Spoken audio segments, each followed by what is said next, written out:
So in this video, I'm going to talk about a pleasant thing called chargebacks via PayPal. And yes, I am being sarcastic when I use the word pleasant.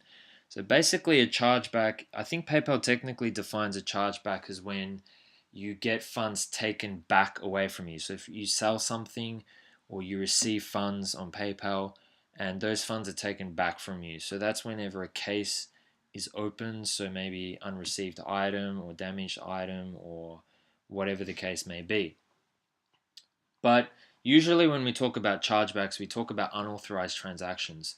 So this is basically when uh, I would assume that the customer's credit card has been stolen, items have been purchased, obviously people have been left out of money, and PayPal,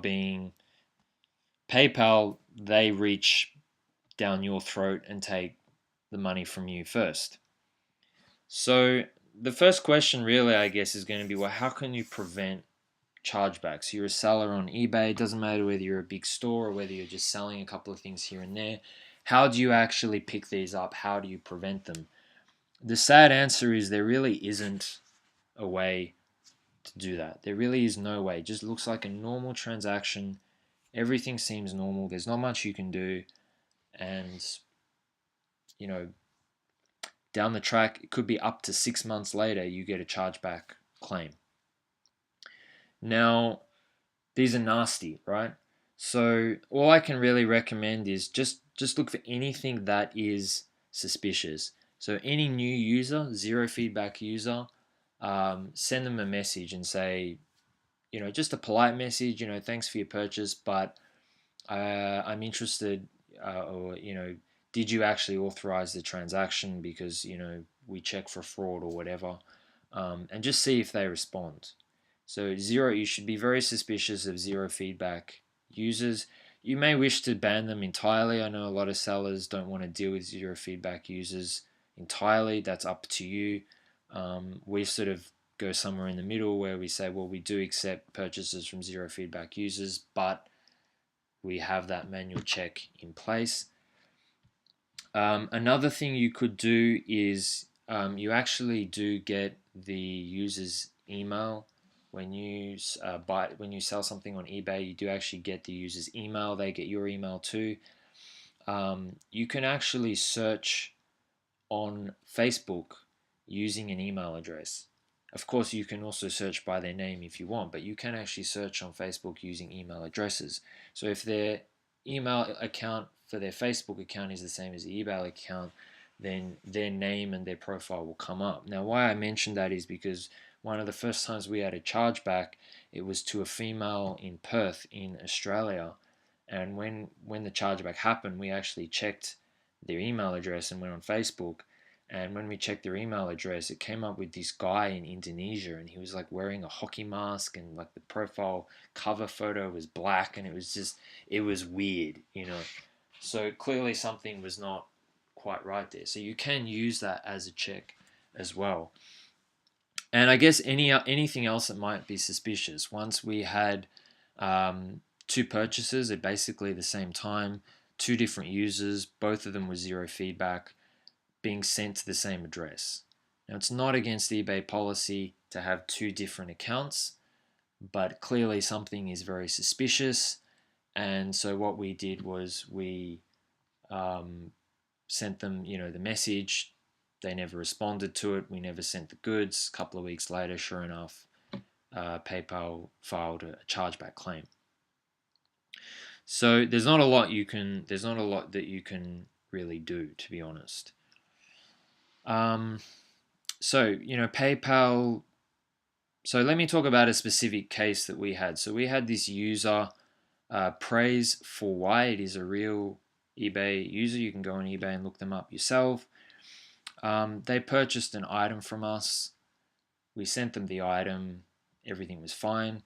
A couple of weeks later, they bought another item. It was actually a pre-order item, so it hadn't been released yet.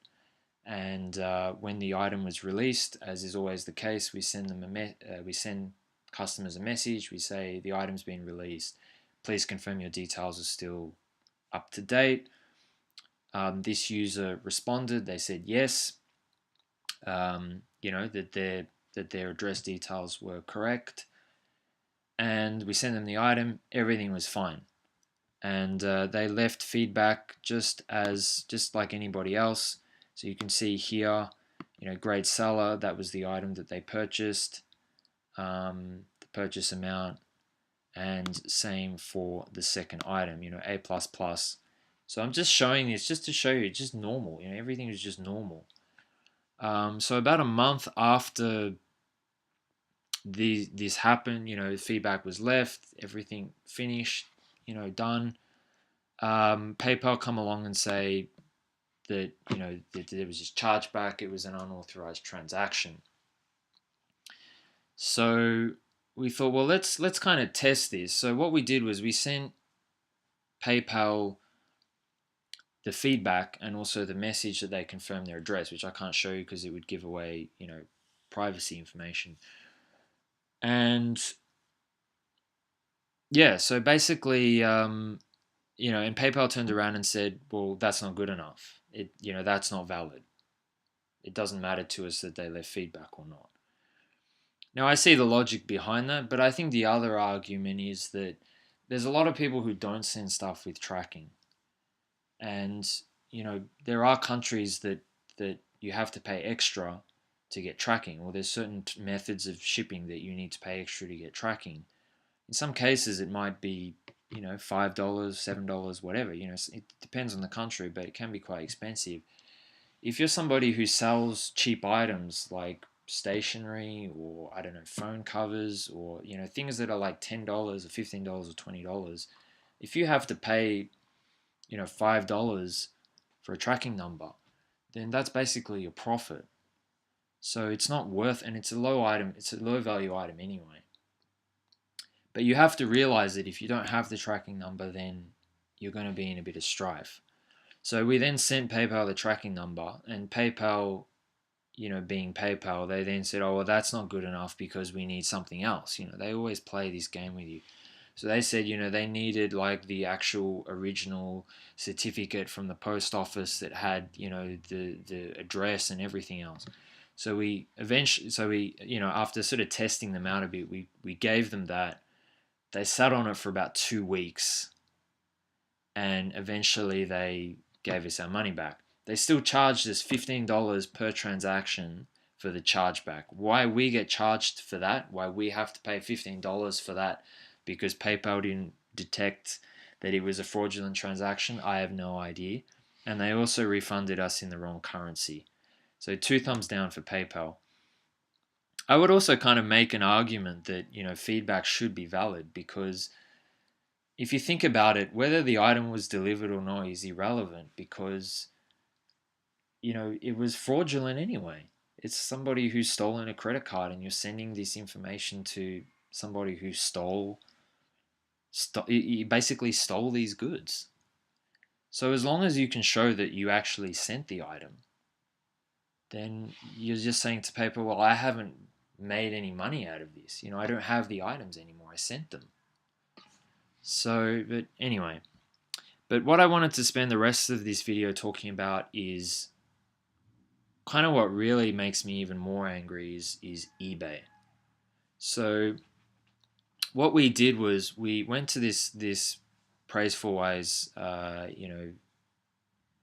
account, and we went and contacted. So we sold them, basically Dragon Ball Z figures. So we went and had a look at what other sellers may have sold them figurines. So we had a look at, like Texas Toys, Anime King, Radar Toys. So these are clearly, this person has bought from other sellers and bought, figurines. So we contacted a few of these users, and fortunately we did get a response from a couple of them. So I've edited out things like names and addresses and things like that. But Radar Toys and Collectibles responded and said, yes, we did receive a chargeback claim from them. So they also had a chargeback, and the item was also a Dragon Ball Z figure. Surprise, surprise. Obviously, I've taken out the address and things like that. So Anime Collectibles, 3 p.m., again, Dragon Ball Z figurine. They also received a chargeback. It seems that this buyer is nothing more than a scammer. So clearly, this buyer, they bought a whole bunch of figurines and collectibles, and they don't want to pay for them, and so they've made some sort of chargeback claim and some scam to get their money back. So what we did was we reported them to eBay. Of course, we reported them to eBay. And eBay being eBay, and this is what really frustrates me, I'm not even going to read this message because it's a waste of time. But they basically just said, well, not our problem. This is PayPal. We don't really care. Take it up with PayPal. Have a great day. Yeah, well done, eBay. So anyway, we didn't leave it at that. So we sort of said, well, hang on, clearly something's not right here. You have a user that's doing this sort of stuff. So eventually we got a response from Christine, who is a customer service supervisor. So now we're dealing with a supervisor. So as always, eBay give you these great copy and paste messages, saying, oh yeah, we value your business and, blah, blah, blah, blah, blah. But yeah, what do they say here? So we have lodged an investigation on the said account, and I would like to assure you that we will take appropriate action based on your complaint. What praise for what I did is no allowed. Great that they proofread these in eBay. Now, eBay will always use this line that they will say that they can't share the details of the outcome of the investigation. So they will never share the details of that. So I don't know what investigating they did or didn't do. But, they've assured me that, in their own words, they've assured me that they have taken appropriate action, they have investigated the case. Now, I received this response about 2 weeks ago from when I'm filming this video. So clearly at this point we know that something is up with this account. Somebody out there has received multiple items, at least 4 items worth about $200, and they've been reported to eBay twice. And what has eBay done? Well, I checked their account again, and lo and behold, their account is still active. Hasn't been shut down, hasn't been disabled, and they're still doing business. You can see here on the 26th of March, which is a couple of days ago, they're still doing business with, surprise, surprise, Anime King. Another Japanese anime figurine user. And I bet you anything that this user is going to have a chargeback claim filed against them. Now, there's people who might turn around and say, well, why do you care? I mean, PayPal are the ones that have to foot the bill. Somebody else has to foot the bill. Well, I really do care because it wastes our time. Absolutely. There are people who may not have tracking. There are people who may have tracking, but they don't keep it. I mean, you can get one of these cases up to 6 months after the transaction. And then I think even then, PayPal in their disclosure statement says that even after the 6 months, they can still do this. So people get ripped off from this. Now, okay, whatever, eBay has millions of users, these sort of things are going to happen. But when you report them and you bring them to eBay's attention and eBay does nothing, that's what makes me really upset. I mean, PayPal are useless in their own right, but it's eBay that provide the tool and the platform, I guess, for these people to go on and actually purchase stuff. We don't sell things on PayPal. You can't go onto PayPal and buy an item. It's just the payment provider. So it's eBay that should be disabling this account or banning this account until they can figure out what's going on. Now, I can't comment on what eBay did or didn't do, but from my understanding, they did nothing. And if you go to this user's account, there is nothing that indicates that this user is a scammer. 100% feedback. You know, the only thing that you can see is the comment that we left, and you can leave follow-up comments on feedback. And we said, sellers beware, blah, blah, blah, blah, blah. But you can see all these other users, they've just, sold, customer got the item, leave positive feedback, everything else. And it's disgraceful. And the thing with eBay is eBay's changed its business model from when it first started. When eBay started, it was just, clear junk out of your basement and make some money out of it. But eBay has really changed its business model to wanting, large sellers, large stores selling heaps of new items, just like any other online store. That's their bread and butter now. That's where they try and make their money. Because remember, they make fees from everything. You have to pay a fee for having a store. You have to pay fees for every item you sell. So that's where they really want to make the money. But, as I've said in other videos as well, there's so many things, I really feel that eBay just treat their sellers like crap. They don't protect their sellers. And it's just very sort of prohibitive to doing business. And when you even bring these things to their attention and they do nothing about it, that's what makes me really upset. Because, it's not just about the money. It's, the example that I said earlier where I said we had a user, 2 different accounts, but to the same address. We could have sent the items, and as long as it had tracking, we would have got our money back from PayPal. But we were like, well, we don't want somebody to get goods that they've stolen. They steal a credit card and they scam and get goods out of that. No, we don't. These people are criminals. So, we didn't send them. So, and we lost the sale. But we could have easily sent them and gone, well, it doesn't matter to us. We still get the money. We sent the goods. It doesn't make a difference to us.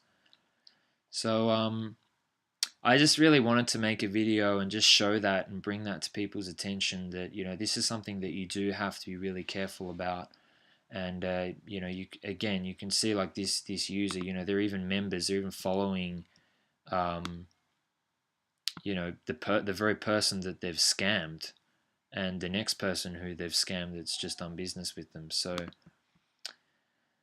I wanted to put that out there. I'm really interested if other people have experienced similar things, if you have other stories about this sort of thing happening. Unfortunately, you will get chargebacks at some point. If you do, I remember a while ago we had a customer from Mexico and we had like heaps of messages back and forward because they wanted it sent a certain way, and I think they were actually like an anime store themselves that sell stuff in Mexico, and there was these questions about price, and there was like a whole email train or message train, and literally like 5 months later, out of the blue, we get this chargeback claim saying that the customer claims that they never authorized this on their credit card. Just hoping, I suppose, that we still didn't have the tracking, and of course we did. We didn't lose money out of it, but it happens. It's a numbers game. It will happen to you sooner or later on eBay. And what really frustrates me, for the 10th time I'm saying, is that eBay doesn't do anything about it, even when you bring it to their attention. So thank you very much for watching, guys. I hope this video was useful to you. And good luck doing business on eBay.